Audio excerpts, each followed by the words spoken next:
Meus queridos, hoje o tema da mensagem de hoje é fé, amor e esperança, fundamentos inabaláveis para a vida. É um tema que há muito tempo já vinha pensando em falar, na realidade desde 2020, esse tema tem permeado aqui minha cabeça, tem passado pela minha cabeça aqui, mas não tive um momento que eu achei adequado para trazer. E quando o pastor falou comigo, esse tema me saltou, assim, até sempre assim, quando o pastor, né, quem ministra aqui, o Fabiano, o Fernando, outros irmãos, quando o pastor nos intima ou nos convida a ministrar aqui, a gente já fica, meu Deus do céu, o que eu vou falar? O que o senhor quer falar para a igreja? E quando o pastor falou comigo, eu fiquei, no primeiro momento, assim, pensando, mas esse tema já me veio à mente novamente, e eu comecei a trabalhar nele, e creio que vai ser uma bênção para você. Vamos orar? Depois a gente começa aqui a refletir nessas três virtudes. Curve sua cabeça comigo e ore, por favor. Pai, estamos aqui em Tua presença, te agradeço por cada irmão, por cada irmã que chegou aqui neste lugar. Obrigado, Senhor, por nos dar essa oportunidade, termos essa liberdade de cultuar a Ti livremente, de cantar louvores ao Senhor, de ministrar a Tua palavra. E, meu Deus, pedimos, Senhor, que o Senhor derrame da Tua graça sobre nós, derrame da Tua graça sobre mim, para que eu seja um canal usado pelo Senhor para transmitir a Tua palavra, a Tua pura palavra, que não saia da minha boca palavras vindas de mim, da minha racionalidade, do meu estudo, mas que venha algo direcionado pelo Teu Espírito Santo, para que atinja os corações e gere frutos espirituais, Pai. Também te peço que o Senhor abençoe cada irmão e cada irmã, para que os seus corações e mentes sejam levados ao Senhor, sejam dedicados ao Senhor nesse tempo, e que os corações sejam um terreno fértil, para que a Tua palavra germine, cresça, amadureça e dê frutos, Pai. Em nome de Jesus, apesar das minhas inúmeras limitações, das minhas deficiências, que mesmo assim o Teu Espírito Santo conduza essa ministração. É em nome de Jesus que oramos e agradecemos. Amém e amém. Bem, como eu falei, vamos falar sobre fé, esperança e amor. E é interessante que nós vivemos um tempo de crise, de falta de fé, de esperança e de amor. E não tem lugar mais adequado para nós termos esse feedback das pessoas do que do sala de espera. Sempre quando você... Hoje em dia a gente não enfrenta mais fila, né? Hoje em dia, graças a Deus, as filas diminuíram drasticamente. Mas a maioria de nós, ou quase todos nós, em algum momento tem que ficar numa sala de espera, esperando uma consulta, esperando alguma coisa.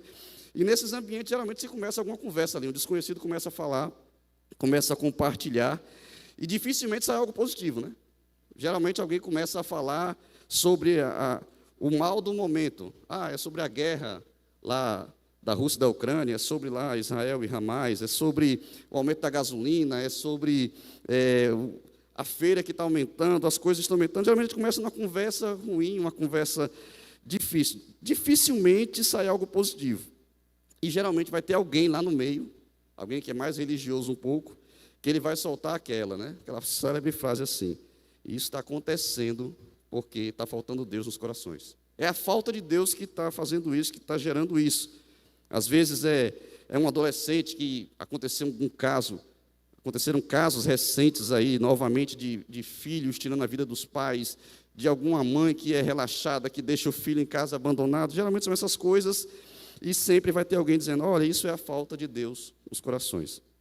E venhamos e convenhamos, isso é até certo ponto, ou em certo grau elevado, uma grande verdade. Mas eu queria meditar com os irmãos, antes de nós entrarmos propriamente dito na fé, esperança e amor, como nós percebemos algumas coisas fáceis de nós constatarmos a falta de fé, de esperança e de amor. É muito fácil nós percebermos que nós vivemos na era do materialismo e do secularismo. Nossa sociedade, nós hoje, enfrentamos desafios que é caracterizado pela priorização dos bens materiais. O sucesso é frequentemente medido pela posse de riquezas, pelo status, pela fama, e os valores espirituais e até valores morais que outras gerações valorizavam, hoje são colocados relegados a segundo plano. O individualismo, o isolamento, que é promovido pelo materialismo, pela busca desenfreada de bens materiais, leva também ao distanciamento social. Hoje, a conexão comunitária, aquele senso de comunidade está cada vez se perdendo, cada vez as pessoas têm menos senso de pertencimento a um grupo. Eu falo isso, já falei várias vezes, às vezes nós temos nas redes sociais 1.000 pessoas, 1.000 amigos, 2.000, 3.000 seguidores no Instagram, 5.000 seguidores, mas amigos de verdade talvez não tenham, que se conte na palma de uma mão. Também as perdas de valores espirituais, é forte hoje, essa cultura secularizada, onde Deus não pode entrar nas escolas. A desculpa do Estado ser laico não quer dizer que o Estado é ateu. O Estado é laico, mas não é ateu. Mas hoje é praticamente proibido se falar de Deus nas instituições públicas. Eu lembro quando eu era mais novo, já tenho uma certa idade, existia um ensino religioso.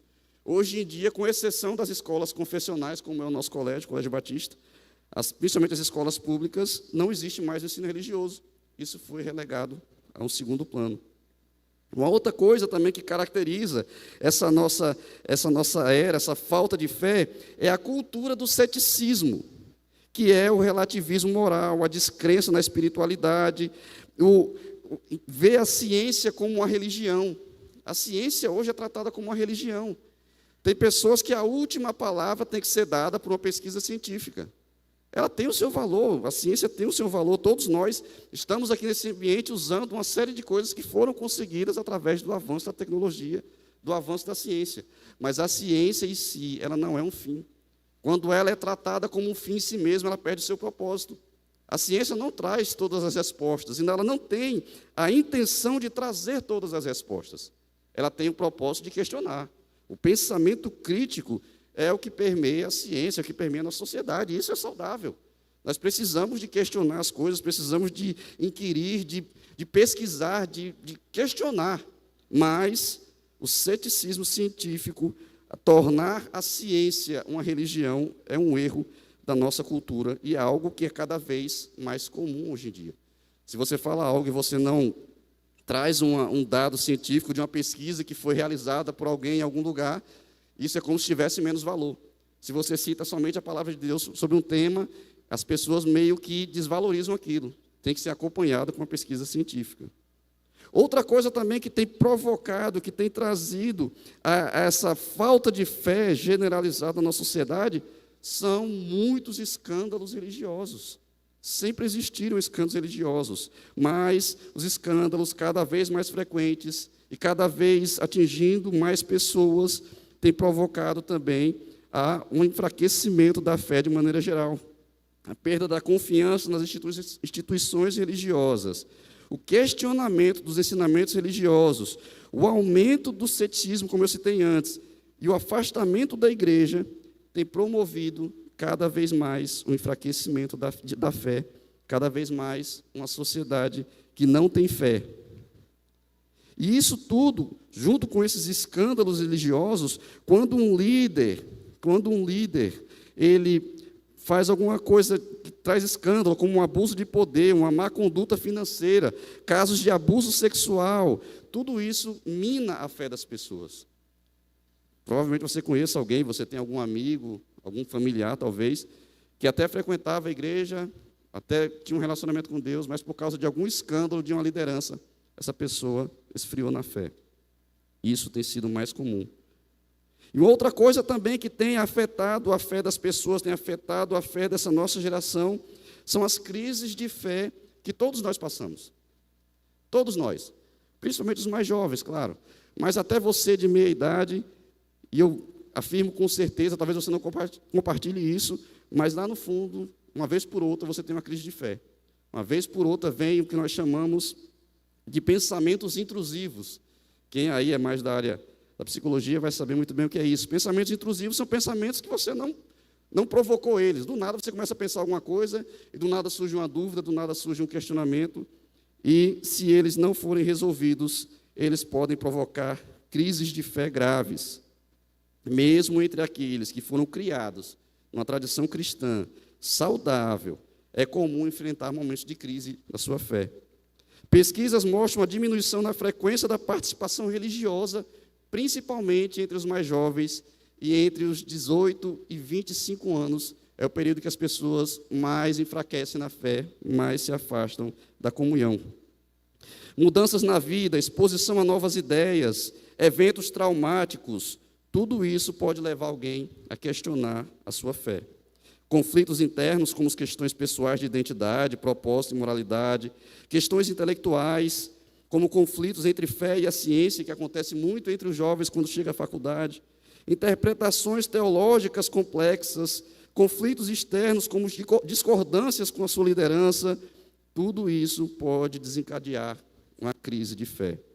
Sentir-se vazio, desanimado, desconectado em relação à sua fé e prática espiritual também indica uma crise de fé. Se encontrar constantemente questionando suas crenças, ou ainda se encontrar sem respostas satisfatórias às suas dúvidas, pode também indicar uma crise de fé. Sentir-se culpado por ter dúvidas, ou questionar a sua fé, isso também às vezes traz aquele senso de culpa, sentir vergonha de compartilhar essas dúvidas. Às vezes eram dúvidas que, se você compartilhasse com uma pessoa mais experiente, poderiam ser tiradas, mas você fica com vergonha e alimenta essas dúvidas. E isso vai crescendo, isso pode enfraquecer a sua fé também. Perder o interesse na oração, parar de ler a Bíblia, deixar de frequentar a igreja, frequentar o pequeno grupo, ou qualquer outra prática espiritual, tudo isso indica uma crise de fé em andamento. E não se assustem, isso acontece o tempo todo. Com certeza, nesse auditório aqui, com essa quantidade de pessoas, muitos aqui talvez estejam passando por uma crise de fé nesse momento. Estão questionando a sua fé, questionando se é válido isso que eles estão vivendo, o que eles creem. Tem um exemplo, eu trouxe um exemplo aí, a menina vai colocar aí na projeção, um ex-pastor que se tornou ateu. O nome dele é Bob Ripley, eu acho que mais ou menos essa é a pronúncia, me perdoe se estiver pronunciando errado. Ele liderou a Igreja Metropolitana Unida, no Canadá, uma grande denominação lá. Ele liderou essa igreja por 15 anos, e como ministro, como pregador, ele teve quase 30 anos de ministério, mas em 2014 ele abandonou a fé. Disse que chegou à conclusão de que não acredita em Deus, após se aprofundar nos questionamentos que carregou por toda a sua vida. Ele disse: comecei essa jornada fazendo perguntas. Eu estava descontente com os clichês banais ou afirmações preguiçosas. A curiosidade é um acelerador incrível da mente, disse o ex-pastor em um artigo publicado no site ifpress.com. Depois vocês podem pesquisar, coloca aí Bob Ripley, vocês vão ver a história desse ex-pastor. Ele escreveu que não mais acredita em divindade, mas continua defendendo que nenhum grupo de pessoas é superior ou inferior a qualquer outro. Ele diz: acho que o que importa não é tanto em que acreditamos, mas como nos conduzimos por estes poucos e frágeis anos de vida. Acredito que ter consciência da beleza e da maravilha do universo, incluindo esse pálido ponto azul, no canto remoto de uma das bilhões de galáxias, é um privilégio indescritível. Então, se um pastor, um teólogo, pregador, muitos anos, pode, por causa de crises de fé não resolvidas, chegar a esse ponto de se tornar um ateu, imagine que pode acontecer conosco, se não trabalharmos também isso. E com esse triste relato desse pastor, a gente entra na segunda constatação, que é da falta da esperança. A falta da fé é comum, você vê como as pessoas, hoje em dia, as pessoas até às vezes falam que creem, mas na realidade não creem. E a falta da esperança também é algo muito comum. Vivemos dias difíceis. Poucos conseguem ter uma visão otimista do mundo. Poucos, muito poucos. As mudanças climáticas, as crises humanitárias, apesar dos muitos avanços que vivemos na tecnologia, na medicina, ainda enfrentamos desafios sociais significativos, que têm levado a maioria de nós a perdermos qualquer esperança num futuro melhor, promovido por homens. Poucos, quase nenhum, acreditam na capacidade governamental de melhorar a vida das pessoas, seja o governo que for, seja de direita, seja de esquerda. Sabemos que, humanamente falando, os dias são maus e a tendência é piorar. E alguns fatores também que demonstram esse momento de desesperança que vivemos, a gente pode constatar em algumas pesquisas. Eu trouxe algumas pesquisas aqui para nos ajudar também. Segundo a OMS, mais de 264 milhões de pessoas em todo o mundo atualmente sofrem de depressão. Irmãos, isso é mais do que a população do Brasil. 264 milhões de pessoas, é uma estimativa, sofrem de depressão. Só nos Estados Unidos, aproximadamente 1 em cada 5 pessoas adultas, ou 51,5 milhões de pessoas, experimentam algum transtorno de saúde mental, de acordo com o Instituto Nacional de Saúde Mental dos Estados Unidos. Isso é um número surpreendente. Outra coisa que mostra esse nosso momento de desesperança é o número alarmante, é quase uma epidemia de suicídio. O suicídio, irmãos, é a segunda principal causa de morte entre jovens com idade entre 15 e 29 anos em todo o mundo, de acordo com a OMS também. Olha só, é a segunda principal causa de morte entre jovens com idade entre 15 e 29 anos. Só nos Estados Unidos, a maior parte das pesquisas vem de lá, só nos Estados Unidos, o número de mortes por suicídio aumentou 33% desde 1999, com uma média de cerca de 130 pessoas tirando suas próprias vidas a cada dia. 130 pessoas, em média, por dia, tiram as suas próprias vidas. E isso de acordo com o Centro de Controle e Prevenção de Doenças. Isso é alarmante. Outra característica também que marca essa nossa desesperança, essa falta de esperança, é a solidão e o isolamento social. A Cruz Vermelha Britânica descobriu que mais de 9 milhões de adultos no Reino Unido se sentem sozinhos com frequência, ou sempre, e 1 em cada 10 adultos não tem ninguém com quem conversar ou socializar.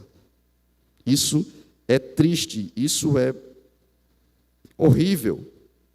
Nos Estados Unidos, cerca de 1 em cada 4 adultos, ou seja, 61 milhões de pessoas, relatam sentir-se solitários, de acordo com a pesquisa da Fundação Kaiser Family. Esses são apenas alguns aspectos. Eu escolhi apenas alguns aqui. Se a gente fosse aqui, teria muito mais coisas, mas esses são alguns aspectos que mostram a falta de esperança dos nossos dias.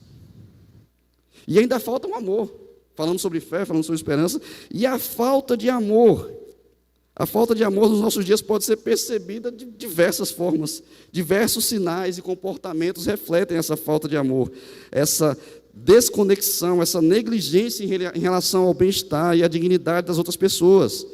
Eu coloquei também apenas alguns sinais aqui, eu vou citar bem rapidamente, não vou me aprofundar neles, mas o individualismo excessivo, a crescente violência e intolerância com o diferente, com aquele que não é igual a você, a desigualdade social e a injustiça, o egoísmo e a exploração de outros seres humanos, tudo isso demonstra como a nossa sociedade está doente, como a nossa sociedade não ama, como nós não amamos. Não vamos colocar na terceira pessoa, não vamos colocar no indefinido, não, como nós cada vez amamos menos, cada vez não amamos, e às vezes nem os nossos nós amamos. Mas interessante que isso não deveria nos pegar de surpresa. Tudo isso.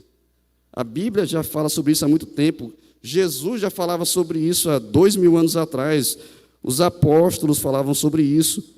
2 Timóteo 3, do 1 ao 5, um texto muito conhecido, que de vez por outra eu falo nele aqui na igreja. Diz assim, 2 Timóteo 3, do 1 ao 5, na NVI: saiba disto, nos últimos dias sobrevirão tempos terríveis. Olha o que o apóstolo Paulo diz. Saiba disto, nos últimos dias sobrevirão tempos terríveis.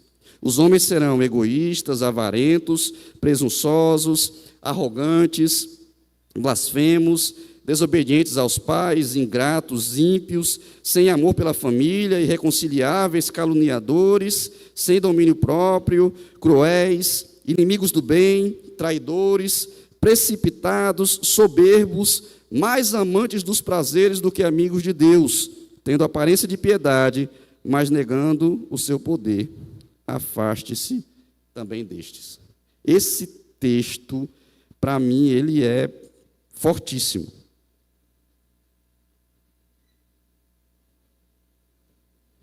É muito forte.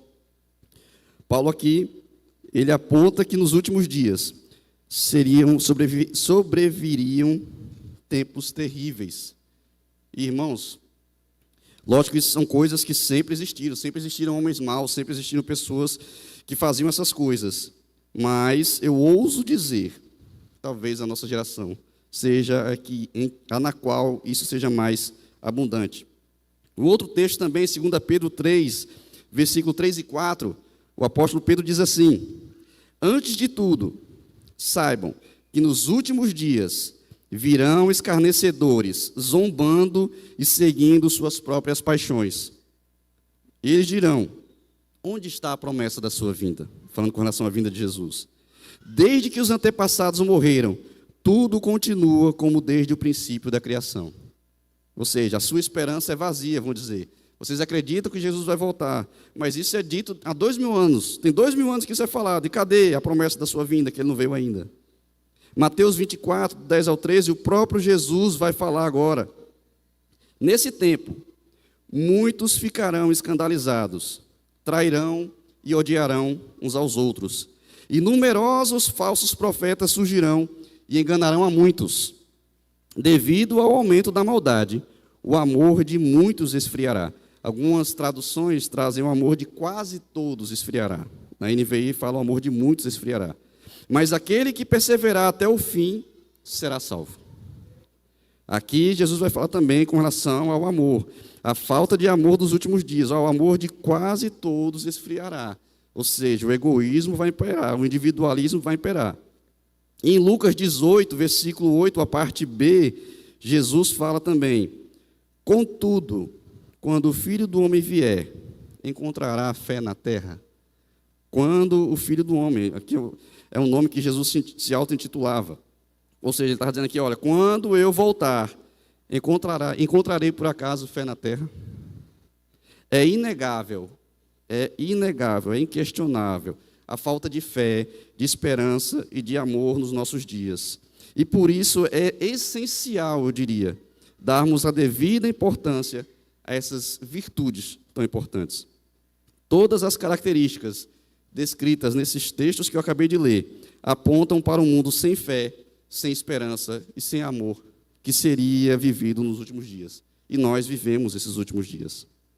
A importância dessas virtudes é tão grande, irmãos, que o apóstolo Paulo, ele repete várias vezes esses temas em suas cartas. E pelo menos em 3 textos, que eu também coloquei aqui, vou ler com os irmãos, hoje a gente vai ler bastante a Bíblia hoje. Eu coloquei 3 textos onde Paulo fala dessas 3 virtudes juntas. Ele fala sobre a fé, a esperança e o amor. Tem muitos outros textos que ele vai falar sobre eles isolados, vai falar sobre a fé isolada, vai falar sobre a esperança, vai falar sobre o amor. Mas pelo menos 3 textos, em 3 cartas diferentes, o apóstolo Paulo vai falar sobre fé, esperança e amor. O primeiro texto que eu coloquei aí é Romanos capítulo 5, do versículo 1 ao 5. Creio também que é um texto que os irmãos conheçam bastante, é muito falado.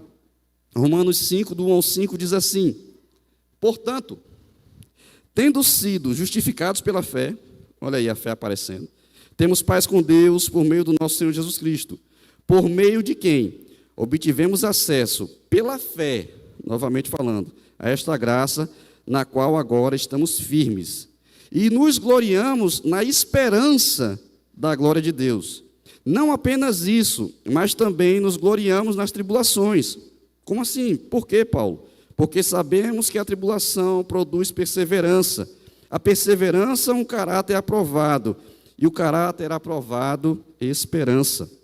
E a esperança não nos decepciona, porque Deus derramou o seu amor em nossos corações por meio do Espírito Santo que Ele nos concedeu.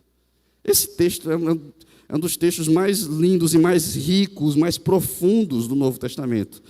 E aqui Paulo junta fé, esperança e amor.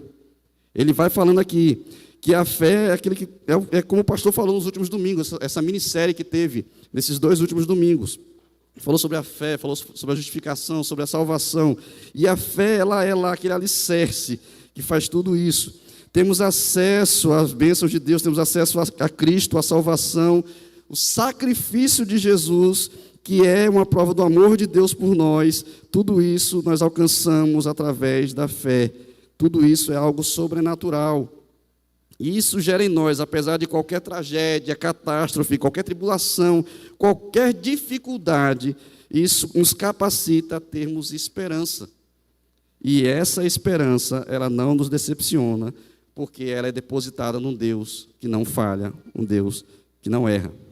O outro texto que Paulo junta essas 3 virtudes é 1 Tessalonicenses 1:3. Esse talvez seja um pouco menos conhecido, esse é menos falado, mas é um texto riquíssimo também. 1 Tessalonicenses 1:3 diz assim: lembramo-nos, Paulo falando, né? Essa é a abertura da carta.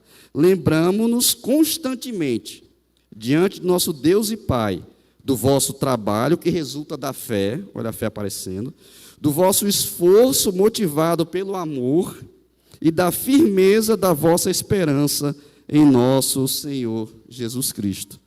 Nesse texto aqui, a igreja de Tessalônica, Paulo vai dizer que o serviço dos irmãos era resultante da fé deles e que era realizado e permanecia mediante o esforço motivado pelo amor e a firmeza da esperança deles, mesmo diante da perseguição que sofriam, era algo que o levava a dar graças a Deus.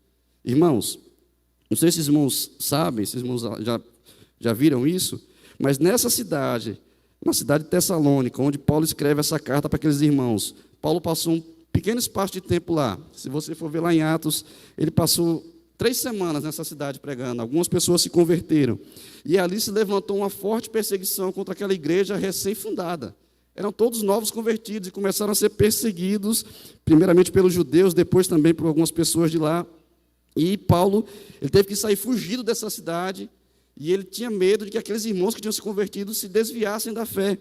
E ele pega e envia para aquela cidade Timóteo, para ter notícia dos irmãos, e quando Timóteo vai lá e retorna com notícias para Paulo, naquela época não era como hoje. Paulo não tinha como mandar um WhatsApp, né? Tinha que mandar alguém ir até lá, procurar os irmãos, pegar notícias e voltar, e isso levava dias. Não era instantâneo como hoje. E aí Paulo, aflito, quando ele recebe Timóteo de volta, recebe notícia que os irmãos estavam firmes na fé. Por isso que ele escreve esse versículo. Ele diz, olha, lembramo-nos constantemente, diante do nosso Deus e Pai, do vosso trabalho que resulta da fé. Os irmãos continuaram, permaneceram. Do vosso esforço motivado pelo amor e da firmeza da vossa esperança em nosso Senhor Jesus Cristo. Isso é tremendo. O terceiro texto que Paulo junta, fé, esperança e amor, esse é o mais conhecido de todos.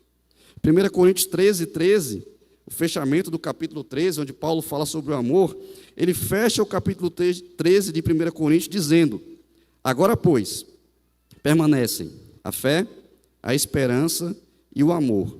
Estes 3, mas o maior destes é o amor. Irmãos, uma dica aqui, para você que gosta de ler, gosta de estudar as Escrituras. Se um assunto, se um tema, ele é repetido em várias partes, em locais diferentes, em cartas diferentes, em livros diferentes, para pessoas diferentes, dê atenção a isso. Dê a importância para isso. Porque se algo é repetido, se o Senhor inspirou homens de Deus a escrever sobre aquilo, para grupos diferentes, em momentos diferentes, aquilo é importante. Mas uma pergunta que a gente precisa responder hoje é, talvez você fale, tá, sim, eu vejo, eu percebo que a gente vive um tempo de falta de esperança, de fé, de amor, tudo isso aí é fácil de constatar. Mas por que fé, esperança e amor são tão importantes? Por que é tão importante? Por que a gente precisa dar atenção à fé, à esperança e ao amor? E eu digo, se o Senhor conduziu Paulo a escrever em cartas diferentes, para pessoas diferentes, é porque fé e esperança e amor são muito importantes. Com relação à fé, primeiramente vamos dizer com relação à fé, a gente sabe que ela é a base da relação com Deus. Nosso relacionamento com Deus é baseado em fé. A própria Escritura, ela nos dá a definição e dá a importância da fé. Tudo isso no mesmo capítulo, um trecho também que todos nós aqui conhecemos. Hebreus capítulo 11, versículo 1 e o versículo 6, que é extremamente conhecido, diz o que é a fé e a importância da fé. Hebreus 11, 1 e 6 diz assim: a fé, isso na NVT, a fé mostra a realidade daquilo que esperamos. Ela nos dá a convicção de coisas que não vemos. Isso é a fé. E por que ela é importante? Sem fé é impossível agradar a Deus. É impossível agradar a Deus sem fé. Quem deseja se aproximar de Deus deve crer que Ele existe e que recompensa aqueles que o buscam. Ou seja, a fé é a base. Fomos salvos e vivemos por meio da fé. Cremos nas Escrituras, que nos revelam quem Deus é e o seu amor por nós. E cremos na promessa de que Deus ia caminhar conosco, nos dando o seu Espírito Santo. Tudo isso é por fé. Não é pela nossa racionalidade, não é pela lógica, não é pela razão, é pela fé. O mundo perece, porque a cada dia tem se esquecido de Deus. Como falei lá no início, como nós falamos no início, vivemos na era do ceticismo, da incredulidade, do materialismo. E isso tem tirado o nosso olhar do céu e nos levado a cada vez olhar mais para a terra. Apenas para aquilo que as nossas mãos tocam, o que os nossos olhos veem, aquilo que é claro na nossa racionalidade, aquilo que a razão explica. E eu digo, resumir toda a existência a essa vida material é um dos maiores erros da nossa geração atual. Esquecermos que temos um mundo espiritual, temos uma vida espiritual. E até mesmo nós, irmãos, que somos o povo de Deus, que fomos salvos pela fé, temos cada vez mais focado nas coisas da terra. Cada vez mais a gente tem deixado a nossa vida com Deus em segundo plano. Cada vez mais temos deixado o nosso relacionamento com Deus em segundo plano, em terceiro plano, em quarto plano. Se pararmos um pouco para refletir, vamos ver que fé e esperança, elas são extremamente interligadas. Eu estava até conversando com a Aline essa semana, quando eu estou estudando assim, eu gosto muito de compartilhar com minha esposa, de compartilhar o que eu estou descobrindo, o que eu estou vendo ali. E eu perguntei para ela o que ela achava, no entendimento dela, que é esperança. E quando ela começou a dar a definição de esperança no entendimento dela, tinha muito a ver com o que é a definição de fé, para ver como elas estão interligadas, elas estão arraigadas ali, misturadas. A esperança, ela surge da convicção da fé de que Deus é fiel e cumprirá as suas promessas. A esperança surge da convicção da fé de que Deus é fiel e cumprirá as suas promessas. Aqueles que têm fé em Deus, a esperança de que Ele agirá de acordo com a vontade dEle e seus propósitos bondosos é o que alimenta, é o que faz essa pessoa perseverar, é o que nos faz permanecer. A fé em Deus pode sustentar a esperança, mesmo nos momentos mais difíceis. Quando enfrentamos desafios, a confiança na fidelidade, no amor de Deus, nos dá a esperança para superar e nos guiar através de qualquer dificuldade. Eu ousaria dizer, isso não tem em nenhum lugar, não tem essa definição em nenhum lugar, mas eu ousaria dizer que a esperança é como uma filha da fé. E isso fica muito claro no texto que a gente leu ainda há pouco, de Romanos 5. Romanos 5 eu vou colocar de novo para a gente ler novamente agora com esse olhar da fé e da esperança. Olha o que Paulo fala em Romanos 5, do 2 ao 5. Nós lemos há pouco tempo e vamos ler novamente.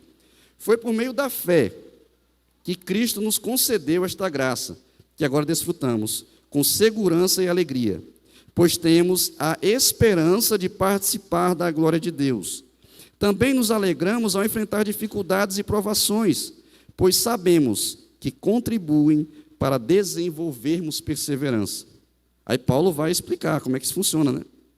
Ele fala que as dificuldades e provações, elas produzem a perseverança, desenvolvem a perseverança. E a perseverança produz caráter aprovado. E o caráter aprovado fortalece nossa esperança. E essa esperança não nos decepcionará, pois sabemos quanto Deus nos ama, uma vez que Ele nos deu o Espírito Santo para nos encher o coração com seu amor. Ô, benção, a chuva está forte. Vejamos que Paulo ele começa falando que foi por meio da fé que nós fomos justificados. E aí, em seguida, ele vai explicar o processo que Deus usa para desenvolver a esperança em nós. Começa com a fé, mas aí, através das dificuldades, das provações, é desenvolvida a perseverança. E essa perseverança gera um caráter aprovado que, por fim, resulta em esperança. Então, irmão, as suas lutas, as suas dificuldades, as suas provações, as suas tribulações, elas são um meio que Deus usa para desenvolver esperança em você. Quem não passa por provação tem alguma coisa errada. Um cristão que não passa por dificuldades, não passa por lutas, ele está estranho, no mínimo estranho. As dificuldades e provações desenvolvem em nós a esperança. Está dando para ouvir legal, não está atrapalhando não, né? A chuva está. Primeira. Tá bom aí? Mais ou menos, né? Léo, se puder dar mais um ganhozinho aí, Léo. Se puder, show.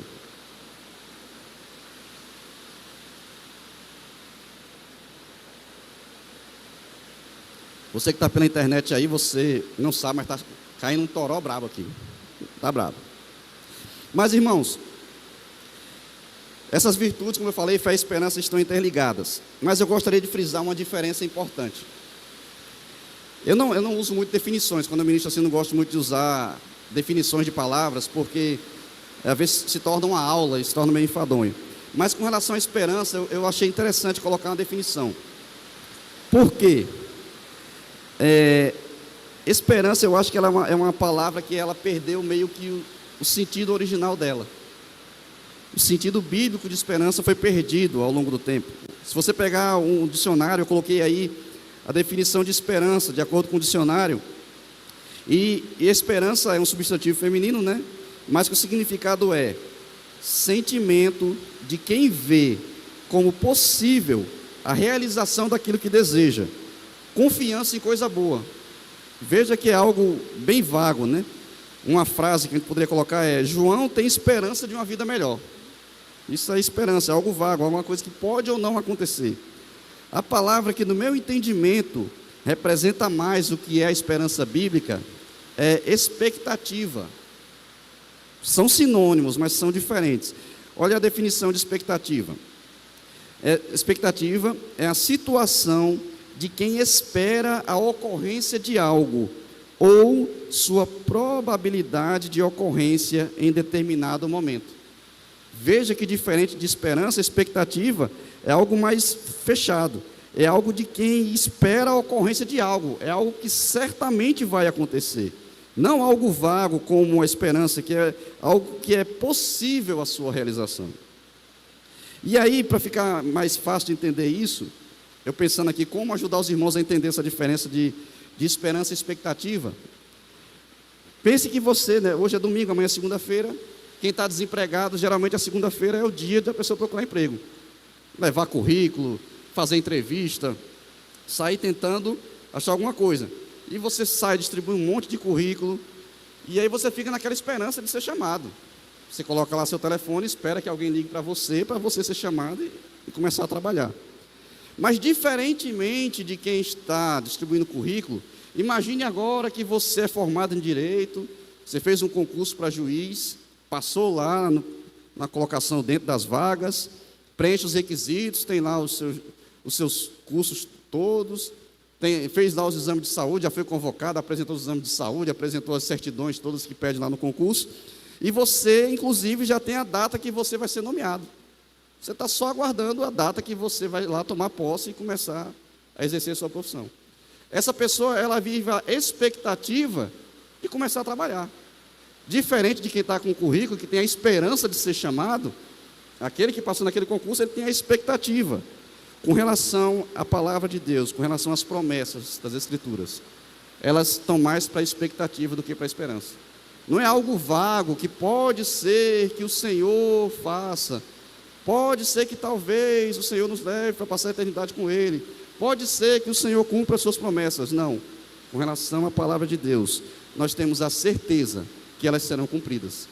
Nós temos a expectativa, é só uma questão de tempo, é só uma questão do momento, mas nós temos a certeza. Por quê? Porque quem prometeu não é falho como um ser humano. Quem fez a promessa não é um homem ou uma mulher como nós, que mudamos de ideia, ou que estamos sujeitos a acontecer coisas que não temos o controle. Deus tem o controle de todas as coisas. 1 Pedro, capítulo 1, versículo 3, o apóstolo diz assim: bendito seja o Deus e Pai de nosso Senhor Jesus Cristo, conforme a sua grande misericórdia, Ele nos regenerou para uma esperança viva, por meio da ressurreição de Jesus Cristo dentre os mortos. Olha, quando Deus ressuscita Jesus dentre os mortos, Ele nos dá uma esperança viva. Ele mostra, olha, eu tenho poder sobre a morte. O Senhor tem poder sobre a morte. Então nós temos essa esperança viva, não uma esperança vaga. É uma expectativa de que Ele vai cumprir as suas promessas.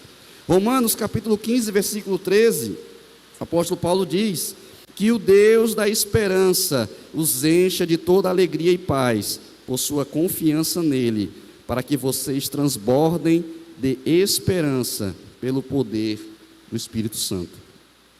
Hebreus 10, 23 diz assim: assim apeguemo-nos com toda a firmeza à esperança que professamos, pois aquele que prometeu é fiel. A fidelidade de Deus é o que nos faz ser possível crermos que Ele vai cumprir com as suas promessas, porque Ele não é homem para que minta, nem filho do homem para que se arrependa. Romanos 8, 24 diz assim, 24 e 25: pois em esperança nós fomos salvos, mas esperança que se vê não é esperança. Veja que a esperança é como uma fé, não é algo palpável. Quem espera por algo que está vendo? Mas se esperamos o que ainda não vemos, aguardamos pacientemente. Então veja que praticamente em todos esses textos que nós lemos, a esperança bíblica está relacionada a uma espera em Deus, um Deus que é totalmente confiável. O que fez com que milhares de homens, de mulheres ao longo da história suportassem perseguição extrema, dessem as suas vidas, morressem por aquilo que eles criam. Eles tinham esperança de que Deus tinha um lugar reservado para eles, de que Deus era Senhor sobre a morte, e que a morte não era o fim. Imagine, irmãos, se nós, às vezes eu penso, como o caso do pastor que eu falei, que perde a sua fé, que abandona a sua fé, o que vai mover essa pessoa? O que nos move é a nossa fé, a nossa esperança. Em 2 Coríntios capítulo 5, versículo 1 e 2, o Senhor vai dizer assim para nós: sabemos que quando o nosso corpo terreno, esta tenda em que nós vivemos, se desfizer, teremos um corpo eterno, uma casa no céu, feita para nós pelo próprio Deus, e não por mãos humanas. Na tenda terrena, nesse corpo aqui, nós gememos e desejamos ansiosamente nos vestir com o nosso lar celestial, com o nosso corpo glorificado, como se fosse uma roupa nova. Sabe por quê? Nós nos desesperamos tanto, porque lá no fundo nós duvidamos de que Deus vai cumprir suas promessas. Ou então nós esperamos dele apenas bênçãos para essa vida terrena, e quando ele não nos abençoa como nós esperamos ou achamos que ele deveria, isso nos enfraquece, isso nos desanima. Deus até nos abençoa.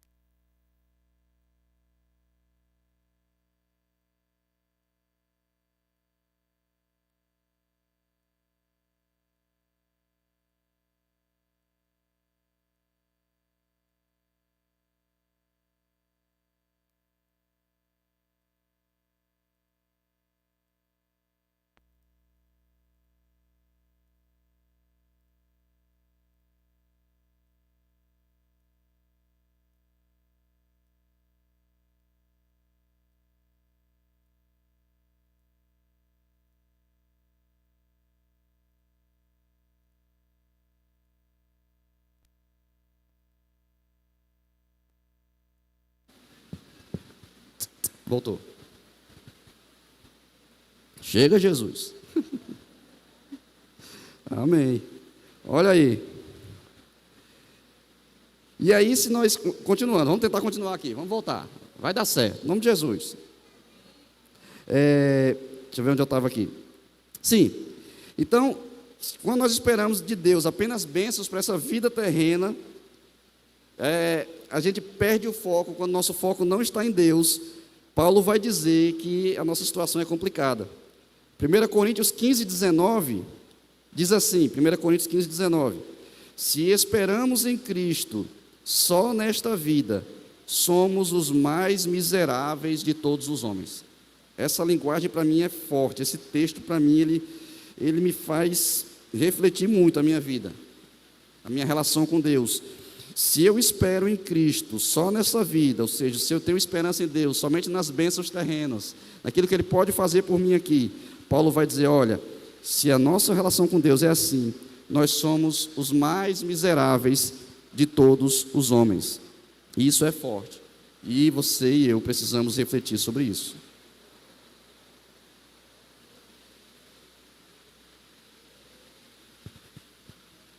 Mas, falando sobre fé, falando sobre esperança, e o amor?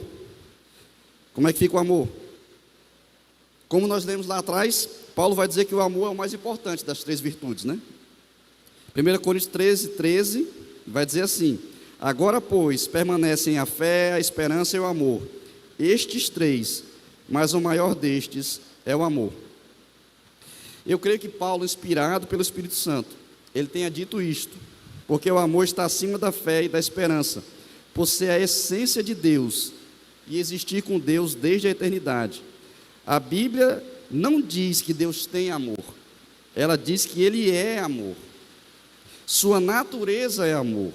Na Trindade Santa, o amor já era exercido desde a eternidade, desde sempre. Veja que em nenhum lugar vai dizer que Deus é fé, em nenhum lugar vai dizer que Deus é esperança, mas diz que Deus é amor. Provavelmente porque fé e esperança são coisas que nós vamos viver apenas aqui nessa terra.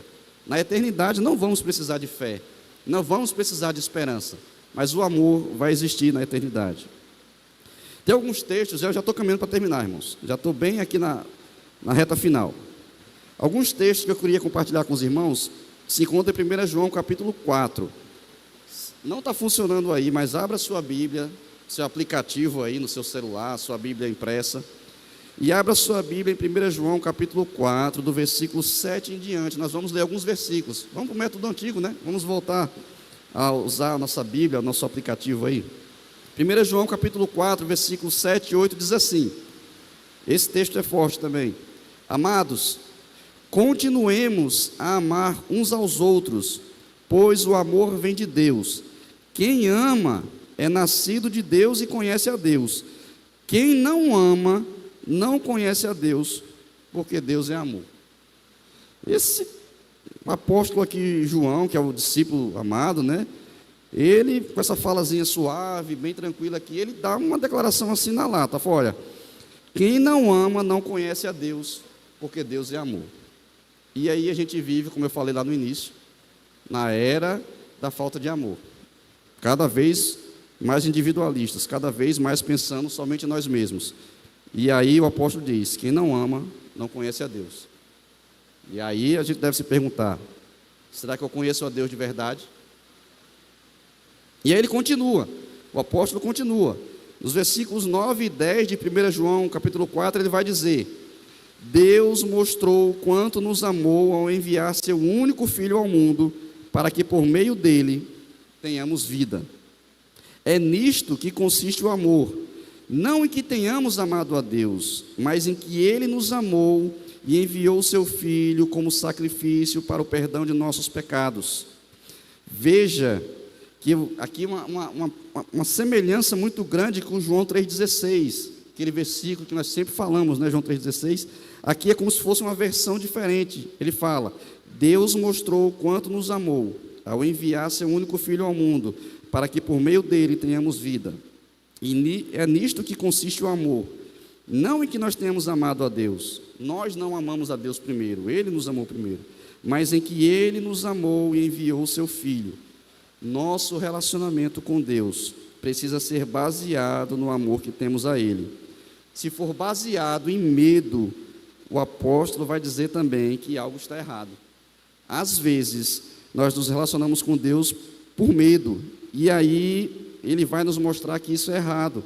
Na sequência, versículos 16 e 18, mais lá embaixo, no capítulo 4 de 1 João, o apóstolo João vai dizer: sabemos quanto Deus nos ama e confiamos em seu amor.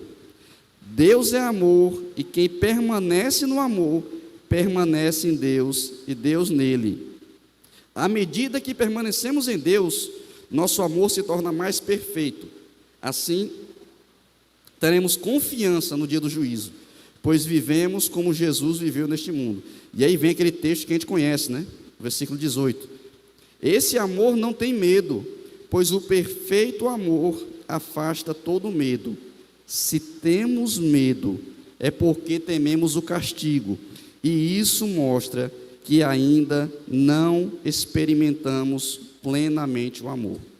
O apóstolo vai dizer: olha, se o seu relacionamento com Deus é baseado no medo do castigo, no medo do fogo eterno, no medo do inferno, isso está errado. Você ainda não experimentou plenamente o amor de Deus. Nosso relacionamento com Ele deve ser baseado no amor. Primeiramente porque Ele nos amou, e aí nós o amamos de volta. O verdadeiro amor lança fora todo medo. O amor de Deus, quando inunda nossos corações, lança fora o medo do castigo. E nos aproximamos dele como filhos. Filhos que não merecem, fomos adotados, fomos alcançados inteiramente por Ele, por Sua graça, por Seu perdão. Mas esse amor nos constrange. Esse amor nos constrange. E o mais tremendo nisso tudo é que esse amor deve nos levar a amar o próximo também. Aí, porque você entender que é amado por Deus, você até corresponder ao amor de Deus, é legal, é fácil, entre aspas. Mas aí, o apóstolo vai dizer, versículo 20 e versículo 21, desse capítulo 4 ainda: se alguém afirma, amo a Deus, mas odeia seu irmão, é mentiroso. Pois, se não amamos nosso irmão, a quem nós vemos pessoalmente, fisicamente, como amaremos a Deus a quem não vemos? Ele nos deu este mandamento: quem ama a Deus, ame também seus irmãos. O próprio Cristo, lá em João 13:34, esse texto não está aí, não vai aparecer, Rafael.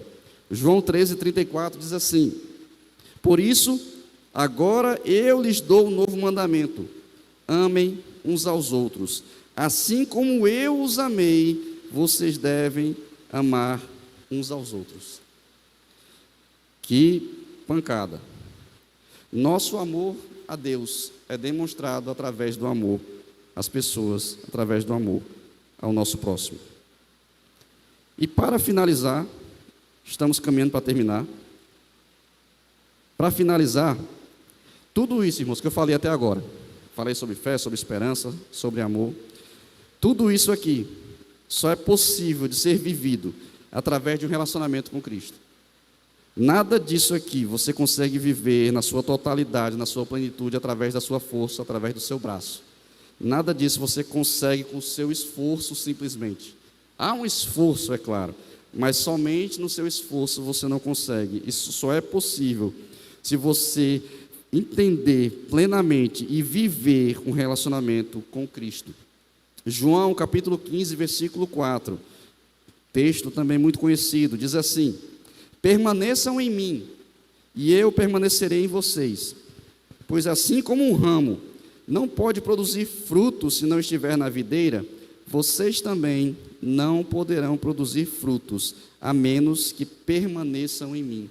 Precisamos estar conectados à videira, precisamos estar conectados a Cristo, precisamos de um relacionamento com Deus, para vivermos por fé, sermos cheios de amor e vivermos a esperança.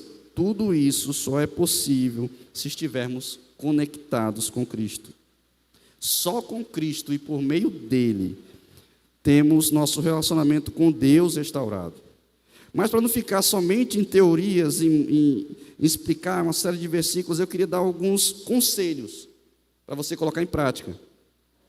Para você amanhã, hoje ainda, já colocar em prática isso, começar a colocar em prática. Para você sair daqui com alguma coisa para dizer: rapaz, eu tenho que fazer algo.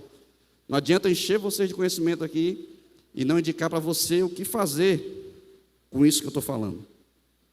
Com relação à fé, primeiramente, com relação à fé, suporte as dificuldades e provações e as veja como oportunidade de crescer. Provações, dificuldades, tribulações são oportunidades de crescer no seu relacionamento com Deus. Quanto mais provas nós passamos, mais aumentamos nossa confiança em Deus. Mais aumentamos nossa confiança em Deus. Quando vemos Ele agindo, confiamos mais e mais de que Ele faz. Eu gosto muito do texto lá de Lamentações, não está anotado aqui, mas que fala: eu quero trazer à memória aquilo que me dá esperança. E o que me dá esperança é saber que Deus faz, saber que Deus está comigo, que Ele é gracioso, que Ele é bondoso, que Ele é misericordioso. E já entra na questão da esperança. Tem dificuldades que passam rápido, tem provações que são rápidas, mas tem provações que duram, às vezes, a vida inteira. Às vezes é um problema de saúde, às vezes é uma dificuldade com um familiar. São coisas que duram por muito tempo. E só a esperança genuína nos capacita a entender que Deus cuida de nós. Nos ajuda, nos capacita a confiar nas promessas de Deus. Se é uma doença incurável, saiba que em breve você vai receber um novo corpo. Você vai ter o seu corpo restaurado. Nesse novo corpo não vai haver mal nenhum, não vai haver nenhuma doença. Seja o que você esteja passando, saiba que Deus tem algo melhor para você. E quem prometeu é totalmente, absolutamente confiável. Não sou eu que estou prometendo, não é nenhum ser humano que está prometendo. É o Senhor que pode todas as coisas. Para o amor, eu quero dar um conselho a você. Amar não é somente afeição, não é somente falar, não é somente usar palavras bonitas, palavras carinhosas. É agir, é ação. Agir com generosidade, socorrer e servir o próximo, trazer encorajamento para alguém, liberar perdão, entendendo o quanto você foi amado e perdoado. Tudo isso é amar de verdade. E nós somos convocados, é mandamento de Deus amar o próximo. Não é uma opção. Perdoar não é uma opção que o Senhor dá. Perdoe se você quiser, quando você quiser. O Senhor manda perdoar. Na oração do Pai Nosso, a gente fala lá: perdoa as nossas ofensas, assim como nós perdoamos a quem nos tem ofendido. O seu perdão, o perdão que Deus dá a você, é condicionado ao perdão que você dá ao outro. Não é uma opção. Haja com generosidade, sirva as pessoas, encoraje alguém. Isso tudo vai ser uma forma de você amar, de você ir contra essa correnteza da falta de amor dos nossos dias. E talvez você se pergunte: tá, mas como eu amo mais a Deus? Busque a Ele de todo o coração, dedique tempo a Ele, com todas as suas forças, busque ao Senhor, busque obedecê-lo. Como a gente viu, a gente ama a Deus quando a gente obedece os mandamentos dEle. Isso é amar a Deus. E como amo mais o meu próximo? A principal coisa, investindo tempo. O seu bem mais precioso e que você tem e pode dar para alguém é investir tempo. Invista tempo em pessoas, faça amizades profundas, sabe? Dê o seu ouvido para ouvir as pessoas. Seja o ombro amigo para alguém. Dê da sua energia, dê da sua vida. Eu queria finalizar, irmãos. Eu gosto de finalizar sempre com um texto. E eu queria finalizar lendo 1 Coríntios 13. Texto maravilhoso. E eu queria ler todo o capítulo 13. Vou finalizar. Não está aí, Rafael. Também não vai estar, eu não coloquei no slide. Mas eu queria que você parasse um pouquinho agora e ouvisse o que diz esse capítulo. É um dos mais lindos capítulos da Bíblia. Diz assim, 1 Coríntios 13: se eu falasse a línguas dos homens e dos anjos, mas não tivesse amor, seria como um sino que ressoa, ou um símbolo que retine. Se eu tivesse o dom de profecias, se entendesse todos os mistérios de Deus, tivesse todo o conhecimento, e se tivesse uma fé que me permitisse mover montanhas, mas não tivesse amor, eu nada seria. Se desse tudo o que tenho aos pobres, e até entregasse meu corpo para ser queimado, e não tivesse amor, de nada me adiantaria. O amor é paciente, é bondoso. O amor não é ciumento nem presunçoso, não é orgulhoso nem grosseiro, Não exige que as coisas sejam à sua maneira. Não é irritável nem rancoroso. Não se alegra com a injustiça, mas sim com a verdade. O amor nunca desiste, nunca perde a fé, sempre tem esperança e sempre se mantém firme. Vou repetir: o amor nunca desiste, nunca perde a fé, sempre tem esperança e sempre se mantém firme. Um dia, profecia, línguas e conhecimento desaparecerão e cessarão, mas o amor durará para sempre.